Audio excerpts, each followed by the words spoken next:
And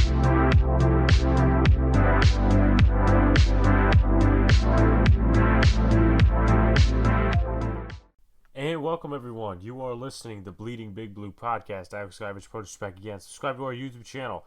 Remember, our podcast is available on Podbean, Spotify, Apple Podcasts, Google Play, and YouTube as well. Follow our social media pages at Bleeding Big Blue Podcast. So we have a couple things to talk about today. Before we get into the real stuff, what I want to get in first off, as much as everybody's talking about it on the sports morning shows and the weekly shows, unfortunately, and it's my decision as well, I'm not going to be discussing the George Floyd topic. It is sad, it is unfortunate to what happened to him, but that goes into a bigger issue, and I will not discuss that because I don't mix sports and politics together. Those are two different things, and I'm not going to shove my political views, regardless of what they are, onto this show. This show is strictly NFL, Giants, and possibly going to come up with discussing the plague of Madden gameplay created by EA, even though they won't fix their problem. Second thing is more of a sad thing today. Most of you know the Talking Giants podcast, hosted by Bobby Skinner and Justin Pennick. I had both of them on at separate times during April when I was first starting out. And some appearances made by Anthony Tomeno on their YouTube channel when they were doing film study and talk about other stuff. If you have not already checked them out, on their platforms, they do a podcast every Tuesday and Friday. Why am I bringing them, you ask? If you have not heard already, unfortunately. Anthony passed away last night. He collapsed out of the blue. I tweeted out the GoFundMe page. He leaves behind a wife and 4 children. Very sad to hear. I tweeted out earlier, sad to find out the news that Anthony Tomeno passed away. I give my condolences to his family, his friends, and the Talking Giants crew that worked with him. I personally didn't know him, which is true, but I knew of him. I watched a couple of videos on the Talking Giants YouTube channel with him, Bobby Skinner, and Justin Pennick. Whenever the situation is, it's sad to see a member of the Giants community go. Rest in peace, Anthony Tomeno. It's definitely been a hard year for everyone with the coronavirus and everything else that's happened. But whether it's a podcaster, a sportscaster, a coach, fan, or a player, you unfortunately don't want to hear about a passing of a member of the Giants community. Before we get into our topic, one more thing. The Giants actually opened up the facility. I think it was yesterday. They had John Mara and Dave Gettleman come in along with a couple other staff members. I think it was 15 to 20 people. Now the NFL says the head coaches and the other coaches could go in to facilities now, which is great.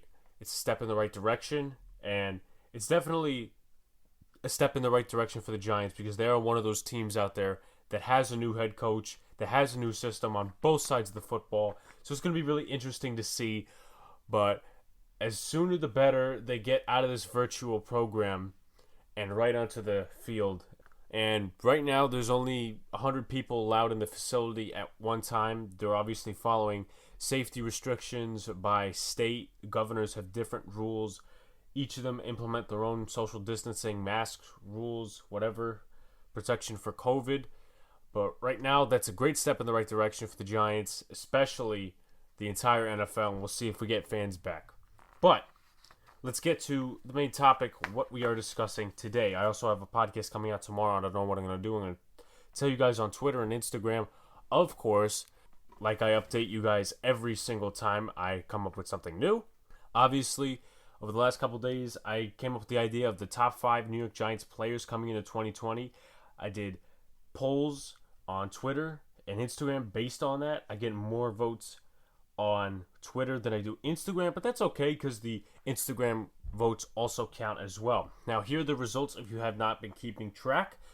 Kevin Zeitler got beat by Daniel Jones and is moving on to verse Evan Ingram in the next batch of voting. 40% for Kevin Zeitler, 60% for Daniel Jones. Daniel Jones had 15 votes. Kevin Zeitler had 10. In the other batch of the voting from 2 days ago, I believe it was, defensive lineman Leonard Williams beat Riley Dixon and is moving on to verse Golden Tate in the next batch of polling. I'm going to make a graphic sometime soon so you guys can actually see what the bracket looks like. The polling results 85.7 to 14.3, 18 votes for Leonard Williams, crushing Riley Dixon in the polls. Riley Dixon only having 3 total votes over Leonard Williams.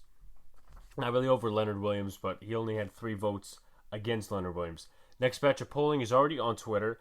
I posted that before I started recording just now. Inside linebacker Blake Martinez versus strong safety Jabril Peppers. And defensive tackle Dalvin Tomlinson versus Darius Slayton. So that's the Twitter and Instagram stuff of late. I will continue to do my live streams on YouTube every Sunday, depending on the schedule of each of my Bengals franchise games. If some of you don't know, I do a Bengals franchise game every week on my PS4. I totally rebuilt the franchise.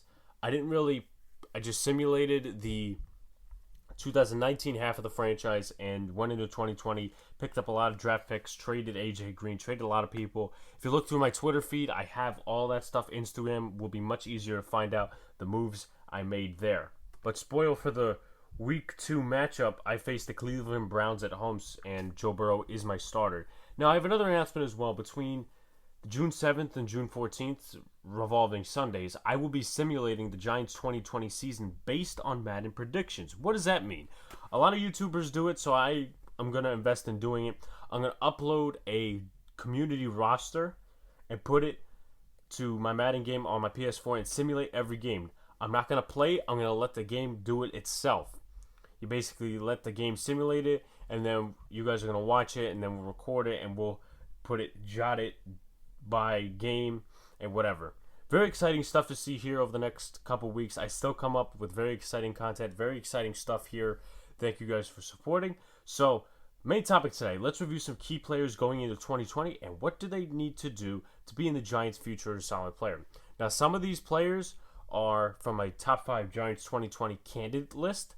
There are also some players from the Make or Break players, the podcast that I did that. Go check that out if you have not already. And also some players I just decided to add in, maybe about 1 or 2, maybe 3 free agent names you'll see in there the Giants picked up this offseason. First player who happens to be on my top 5 Giants 2020 list of candidates for the polling system. Unfortunately, he got beat, as I mentioned earlier. Riley Dixon, the punter. Unlike his fellow special teamer, Aldrick Rosas, Dixon actually had a fairly well season last year. That really went unrecognized because this team was so bad. Marcus Golden was more recognized, but he had 10 sacks, obviously. But a lot of people like to say, he was a good player on a bad team, so we'll see when the Giants actually get good in the future. If Marcus Golden stays with the team, will he be that good? But that's something to see. Back to the Riley Dixon thing. He was a Pro Bowl reserve last year. His yards per punt was the best in his career, 46.1. He's only been playing since 2016. I think he was a 7th-round draft pick. His longest punt was 62 yards, which was the longest punt in his Giants career. What does he need to do? He needs to be better than last year, obviously. Prove the numbers, and hopefully your special team gunners will help you and push your punts inside the 20, the 10, to the 5. Cody Core came back, and Antonio Hamilton didn't, so we'll see how special teams can help him. Especially, he could get better at holding kicks. Obviously, that was hard last year with Zach Diossi as a snapper. He was coming out of his prime, and unfortunately did not go well for Aldrick Rosas and the Giants' special teams when it came to kicking. But punting was a good job, and we had one of the best special teams in the league, and our special teams has really been strong since Dave Gettleman came in. That's one thing that the Giants have been heating up on.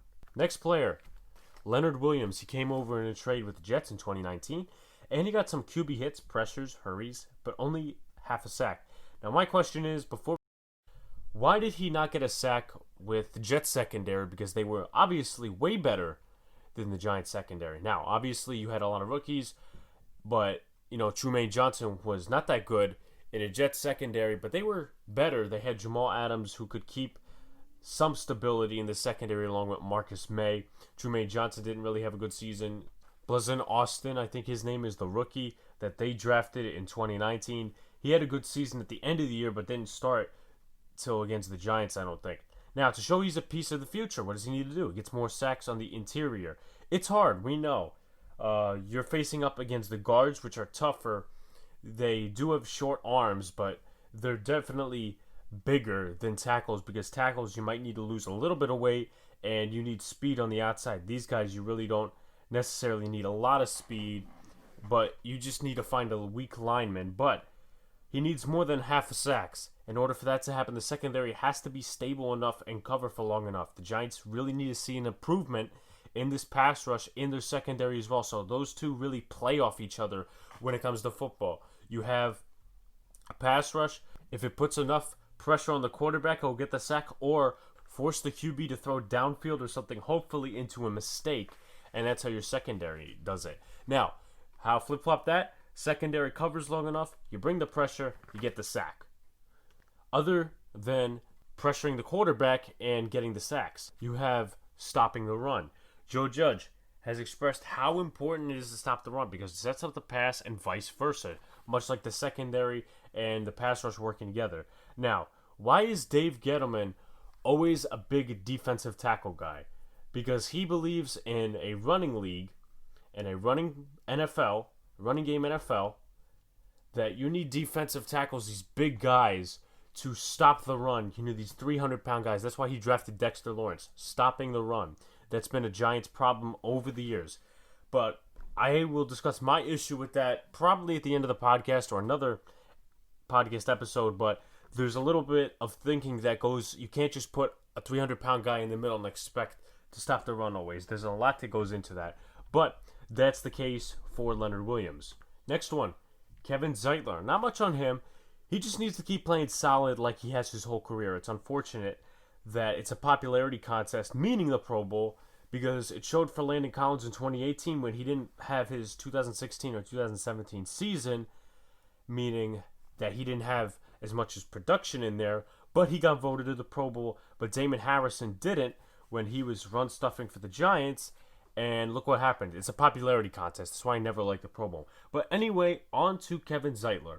He could get extra credit, maybe a Pro Bowl, for lifting the play of the center and the right tackle. Now, if you have Thomas starting out at right tackle, he's going to be playing next to Zeitler. So he will need a veteran by his side, putting that positive play on him. We know Zeitler has played solid his whole career. Maybe he could implement that there. Now, if you have Pulley, Gates, or Lemieux at center, most likely Pulley for the first couple weeks, but if you do have Gates or Lemieux later on, they will need help. Pulley has not played great at center in this time, especially last year, but he played okay in 2018 when the Giants had like 600 different centers. Now, that also especially goes for John Halapio if he's at center in 2020. One of the reasons Will Hernandez regressed last year is because he was playing by two terrible linemen. Halapio did bad last year. Solder probably even worse when it came to pressuring and sacking. So they weren't working as a group. So you only had maybe Remmers as an average right tackle, and then you had a solid right guard in Zeitler, and then the rest of the line is just like, hey, where's the continuity or maybe even the solidarity of this offensive line? It was a whole mixture. It was better than 2018, but again, you need to protect your franchise quarterback. So for Zeitler to be a part of the future, or at least be solid in 2020, he needs to keep playing like he's been playing his whole career, and maybe for extra credit, boost his offensive line, boost his offensive lineman peers that are next to him, whoever they may be. Maybe Pulley, maybe Gates, maybe Lemieux, maybe Thomas, or even Nate Solder or Cameron Fleming at the worst times. Extra credit there. Keep playing solid, Kevin Zeitler. Next one, franchise QB question mark, Daniel Jones. He needs to stop fumbling as much as he did in 2019. Most fumbles and turnovers in the league. He threw 12 interceptions in 2019, which was not much of an issue, but game sensitivity has to factor in as well. You have to factor in these game sensitivity things, because you could just say, oh, 12 interceptions, that's not bad, but you have to look at the games. Green Bay and New England got most of his interceptions, I believe, and I think the number was 6 interceptions between those two teams. I think he had 3 against New England. I think 3 against Green Bay as well, or maybe 2. The number may have been 6 combined. Tampa and Arizona got most of his fumbles. Chandler Jones sacked him, I believe, 4 times and forced maybe like 2 or 3 fumbles. However, he needs to stop playing off the left tackle, and the left tackle needs to stop playing off of him, because if you play off each other, you're going to be like, oh, is this guy going to protect me? Oh, is this guy going to fumble? I'm going to be extra nervous. That can't happen. That has to be implemented by Mark Colombo, so we'll see what happens going into the season. Now, his reads will need to improve, and he will need to make the necessary jump for the Giants and their fan base to get their hopes up. Next one, Saquon Barkley. Take advantage of the yards in front of you. Not a lot of people recognize this issue. If you take a look, especially at certain plays when the offensive line didn't do well on running plays and they let defenders in, you would see Saquon try to scramble for more yards and he would get pushed back even further. Appreciate the effort, Saquon, but take the yards you get. Improve pass protection as well. He got blown up against the Jets and Jamal Adams. You saw Jamal Adams, 2 forced fumbles, which both were, I think, counted as sacks, and 1 touchdown return. That probably was the difference of the game, or was the Le'Veon Bell touchdown at the end of the game. I don't know, but then again, we lost that game because of one of those 2 things. Both things we need to improve on. Now, yes, he was injured in 2019, partially, but he's not right now. So if the Giants' offensive line plays up to par or maybe average, he needs to make that jump and get at least more than 1,000 yards. You know, everyone's going to say, oh, you can't expect them to do that, coming off an injury year. No. As much as people rip Dave Gettleman for making the move to get him, it's not really relevant that you're going to make excuses for a running back who was in a win-now mode. Yeah, this team is rebuilding, but you have to set expectations. He needs to go over 1,000 yards this year. Why would you drop when your health is almost 100%, if not 100%? He did it in 2019 with leg issues and whatever issues he had. He could do it in 2020, and I'm expecting over 1,000 yards. I'm sorry, it's just expecting that. Evan Ingram, stay healthy. He has not played a full season in blue yet, and we all know this. I think his most games was 2017, his rookie season actually. He hasn't played that many games since his rookie season. I think that was 15 games. He will need to play most of his games, as I just said, and be a part of the offensive production that is advertised. But ever since 2016, 2017-ish, for so many years in a row, we are poised by these weapons that actually turn into decoy play and injuries. Everyone was excited when we got, Brandon Marshall, Odell Beckham, Sterling Shepard. That was 2017. What happened? They all got injured. And the Giants went 3-13 that year, amongst other problems. But one of the problems was wide receivers dropping passes. Why was that, you ask? Because they took players off the practice squad. Now, you can't just take undrafted free agents out of nowhere. No, that's going to be anything but a solution at the time. So, yeah, the Giants were in that position. But decoy, again, you got excited about this offense coming into 2019. You had Darius Slayton, you had Golden Tate, Evan Ingram, Sterling Shepard, Saquon Barkley. They didn't play a snap together. Now, obviously, with packages you would have to see, but again, they didn't even play a game together.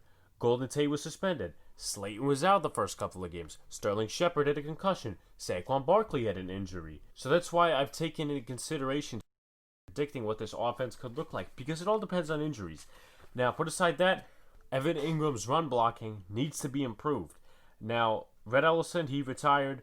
Levine Toilolo was brought in as a veteran run blocker, and Caden Smith is also looking up to him. So, Levine Toilolo maybe show a little bit of run blocking to Evan Ingram. Toilolo was the best run blocking tight end in the NFL, I believe, in 2018. Now, as I said, Caden Smith is looking up to him. He's also looking to take his spot if Evan Ingram does not get on the field. Now, just because Toilolo is a run blocker doesn't mean that Evan Ingram gets a free pass. Improve the run blocking, stay healthy. That's what he needs to be a part of this future, because they already accepted his 5th-year option, which goes for 2021. Not 2020, but 2021. And there is a possibility he could get traded. He's not healthy this season. So, run blocking, health, production, and barely any drops, please. Dalvin Tomlinson. His play is being really overshadowed just because of the 2018 season he had. Now, you look at his rookie season, only 1 sack, 50 combined tackles, 1 quarterback hit, which was the sack, 1 tackle for a loss. Look at 2018, 59 combined tackles. Didn't really get his playing time taken away. No sacks. 5 tackles for a loss. Again, 59 combined tackles. Now, 2019 took a big step up. 1 forced fumble, 3.5 sacks, 49 tackles, 7 tackles for a loss, and 9 QB hits. Now, working with Leonard Williams in the interior, depending on packages, he needs to keep stopping the run and forcing interior pressure. That's the key. This defensive line is probably our best on the defense, probably beside our projected safety duo, but that has a lot of play to it. Again, keep stopping the run, forcing interior pressure. I like Delvin Tomlinson. I don't know why people are saying trade him. I think we should extend him. But again, we have to see through production through this season. So we'll see where that goes in 2020. Stopping the run, forcing interior pressure, make a jump, do something that the Giants staff wants to see. Blake Martinez, the next one. This free agent signing will have to impress in order to not get Dave Gettleman fired. He will play alongside Ryan Connolly depending on packages or whatever Patrick Graham does. He's a linebacker specialist. He also likes his DBs. Now, he has to be a veteran big brother to Connolly. Joe Judge has already said, I don't want veterans teaching players. That's a coach's job. Right, but you got to have that somewhat veteran presence. But the Giants are in a rebuilding session, so Blake Martinez will be a depending signing. We'll see if he turns over this defense along with the other additions to the Giants' defense. Now, he only played 4 games in 2019, meaning Ryan Connolly, and he's going to need help learning this defense. Martinez worked with Patrick Graham for a year, so he knows what he's about, but he doesn't know the scheme because he was not defensive coordinator there. Now, other than being a tackling linebacker, Martinez needs to be utilized in coverage well, and if he's below par and Ogletree-like, that pushes Gettleman 13 inches towards the lava that is 3 feet away. So Martinez needs to be a good tackling linebacker, stopping the run, and when he's utilized in coverage, he needs to be good in coverage and not something Alec Ogletree-like. Sterling Shepard. He was signed to extension in 2019, but was it worth it, we ask? Had injury troubles in 2017, 2019. That's where he did not play all 16 games, I believe. 2 concussions in 2019. That's not really something that Sterling Shepard likes to reflect on, but it happened. And it's something to watch over the next couple of games that he plays or the next couple of years because concussions can do bad things. Now, anyway, he will need to be a big part in Jones' development, much like Golden Tate and Darius Slayton. Speed needs to be utilized by Garrett in this offense, even though he likes those big body receivers that go up and get the ball. He needs to stay healthy and contribute to this offense. Now, a question mark for him, which also goes for Golden Tate and Darius Slayton. Will him or one of his teammates get to 1,000 yards? Giants haven't had a 1,000-yard receiver since Odell Beckham, I believe, in 2018. So we'll see. We'll see what that brings. Jabril Peppers played every week up till the Chicago game. Well, really after the Chicago game because he got injured in the Chicago game. Was out for the rest of 2019 after that. Now, Julian Love did good in his place. Antoine Bethea, obviously playing the opposite side, did not. We know Patrick Graham likes his DBs. And it'll be interesting to see what he does with Jabril, putting him in the box or possibly playing him out deep. He likes his DB packages. Now, Patrick Graham should let him fly. He tackles well against the run, and he's a playmaker. We just need to see it through 16 games. We saw it against the Vikings. The Redskins forced a fumble on Dalvin Cook or Alexander Madison. I think it was Dalvin Cook, though, against the Vikings. Unfortunately, the Giants got a safety, and they got trapped in their own end zone by Anthony Barr after that. But this is about Jabril Peppers. Now, where he flashed the most, obviously, as we said, playing in the box, or possibly could he put him out deep? Could he get better at that? We'll see. The Giants really need a deep safety this year. Will it be McKinney? Will it be Love? Or will it be Jabril Peppers? Peppers really needs to step it up this year. I mean, he did well last year, and the Giants accepted his 5th-year option for 2021. So we'll see if he's a part of this team's future. Now, Oshane Ximines. A lot of people have talked about him. He needs to make a jump his second year. Under James Bettcher's scheme, Lorenzo Carter failed to do that his second year, and many Giants fans were disappointed. Now, Carter had 4.5 sacks in 2019, which was half a sack more than 2018, but he got more playing time in 2019. Now, many are predicting Oshane Ximines to have a 10-plus sack season in 2020. I don't think he's going to make that big of a jump, but I think he's definitely shown a lot of production in the time that he's played. I don't think he missed a tackle last year when it was stopping the run or doing something like that. 4.5 sacks, same as Lorenzo Carter, and he had less playing time, less snaps. I think only started like 2 or 3 games last year. So he definitely needs to get, I would say, more than 4.5 sacks, or maybe, I don't know, even the same. We need to see some production for him when it comes to stopping the run. Now, also, he's in a new scheme. he could have more playing time, depending on the sides. If Lorenzo Carter does not step up, Kyle Frackrell or Oshane Ximines will take his playing time, depending on the sides they play on. Especially if Marcus Golden comes back, it's going to make it all interesting. And the Giants have a lot of outside linebackers right now, so we'll see how Patrick Graham lets them fly. But for Ximines, definitely needs to make a jump, even though there's a switch of schemes. James Bradbury, he's the last one on my list. Bradbury needs to bring a solid veteran presence. He will be a big factor in how this secondary plays next year if he's cornerback one, barring any injury. Now, he's going to replace Janoris Jenkins. My thing with Janoris Jenkins is that he would have a good game or he would have a bad game and then go into a good game and then just go completely abyss after that. We saw that with the Tampa Bay Washington game where he got utterly destroyed by Mike Evans. And then against the Washington game, he did well because he wasn't really going up against anybody. I think Kelvin Harmon was the toughest receiver. Even Terry McLaurin was out. But I have to admit, Janoris Jenkins was solid. But right now, James Bradbury is the corner one. Jenkins is gone. He's now with New Orleans Saints. But Bradbury is more important to Gettleman's job at this point because of the possible influence he could have on the corners. And if he doesn't play solid, then Gettleman's out because he paid him, I think, $13, $14, $15 million a year. That's like 43 or 45 mil in his total contract. Now, he's going to be in charge of at least having some sort of influence on the corners, as I said, whether it be a DeAndre Baker if he plays, pending any sort of punishment, or if he doesn't play, Darnay Holmes, Corey Ballantyne, or Sam Beal. So that's what Bradbury has to do. He has to be solid, and for extra points, extra credit, he can be a solid veteran corner and help these young corners develop into solid NFL corners. So that will wrap it up for this episode of the Bleeding Big Blue Podcast. Subscribe to our YouTube channel. Remember, our podcast is available on YouTube, Podbean, Spotify, Apple Podcasts, and Google Play. Follow our social media pages at Bleeding Big Blue Podcast. Thank you for the support, everyone. Remember the top 5 Giants coming into 2020. Our polls are still going. And to compensate for no podcast on June 2nd, I will be doing another podcast tomorrow. I'll update you guys on what I'm doing. If I'm doing anything special, I don't know if I am. We'll be back tomorrow with more stuff. Live looking on the polls before we go. Darius Slayton leads Dalvin Tomlinson in the Twitter and Instagram polls.